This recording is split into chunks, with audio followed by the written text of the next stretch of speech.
Hello friends, welcome.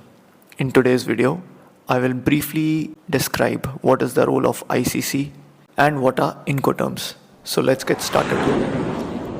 Let's say that you're a person who wants to export certain goods and you're a seller. And then there is a buyer who is somewhere in the foreign country who wants to receive your goods. You want to do this transaction of transferring your goods and sell it to the buyer. However, this small transaction is very complicated.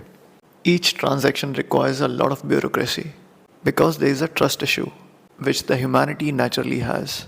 There are various doubts like what if the seller sends the goods and the goods are rejected because they are not of good quality? What happens in case the carrier breaks the goods and the goods are rejected? Or the receiver receives the goods and still he doesn't pay? And thus, to streamline the whole process, ICC, International Chambers of Commerce, comes into play and it has formed rules.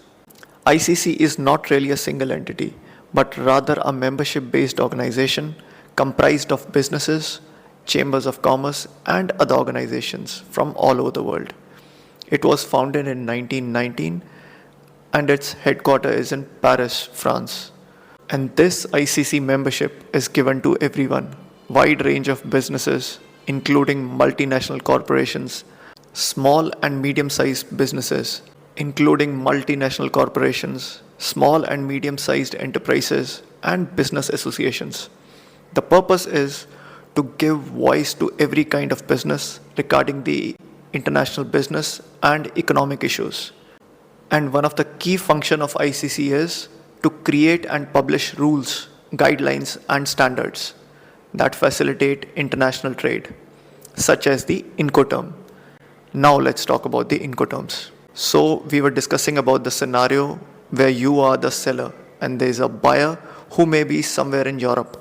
So for that, there are guidelines which the ICC has made, which are called Incoterms, which are updated on regular basis. Incoterm stands for International Commercial Terms. These terms are widely used in the international contracts for the sale of goods and are recognized globally. There are basically 11 terms which are included in the Incoterm 2010 version. These terms can be divided into two main categories. One is terms for any mode of transport, basically multimodal transport. And these terms are EXW, X-Works, FCA, Free Carrier, CPT, Carriage Paid To, CIP, Carriage and Insurance Paid To, DAP, Delivered at Place, DPU, Delivered at Place Unloaded, DDP, Delivered Duty Paid. And the second one is especially for sea and inland waterways transport.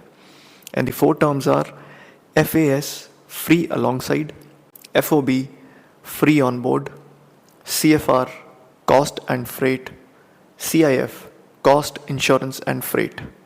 So basically in Incoterms, the point at which seller's responsibility for the good ends and the buyer responsibility begins is covered. Secondly, the parties who are responsible for arranging and paying for the transportation and insurance and other cost is covered. And it also covers the point at which the risk of loss to damage to goods transfers from the buyer to the seller. It is important for the parties involved in the international trade to clearly specify the chosen Incoterms in the contract to avoid misunderstanding and disputes regarding their respective obligations and responsibilities. In my next video, I would cover the details of each of these Incoterms and try to explain them in a story form so that it's easy to remember and you get comfortable with it. I hope this introduction was useful for you. If you have any feedback, suggestion or comment, then please do write down below. And as always, thank you for watching.